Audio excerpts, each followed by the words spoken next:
নমস্কার বন্ধুরা, এই নরম সাদা ধপধপে লুচি বানানোর টিপস সহ দেখে নিন। এইভাবে আলুর দম দিয়ে লুচি খেতে কার না ভালো লাগে। তার জন্যে আমি 500 ময়দা চেলে নিলাম। আমার ময়দাটা চালা হয়ে গেছে। 1 চামচ নুন দিলাম, 4 চামচ সাদা তেল দিলাম, দিয়ে ভালো করে হাতে করে ঘষে ঘষে ময়ানটাকে মাখিয়ে নিলাম। খুব ভালো করে মেশাতে হবে।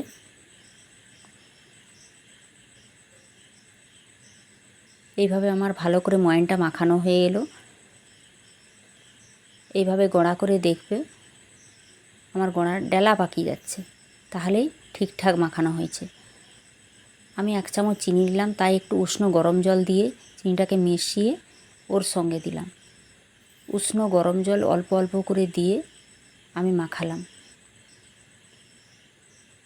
ময়দাতে একবারে জল দেওয়া যাবে না, অল্প অল্প জল মিশিয়ে মিশিয়ে মাখাতে হবে।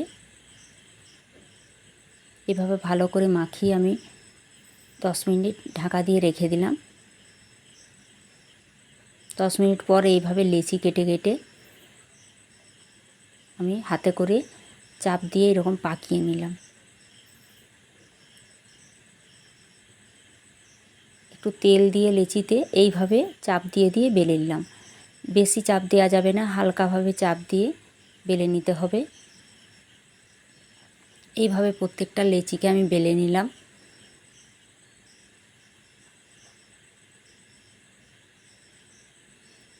কড়াই তেল গরম করতে দিলাম। তেল গরম হয়ে গেলে এইভাবে একটা একটা ছেড়ে দিতে হবে। তারপরে ছান্তার সাহায্যে ওপর থেকে তেলটাকে চেপে দিলে লুচিগুলো ফুলে উঠবে। এইভাবে চেপে চেপে দিতে হবে।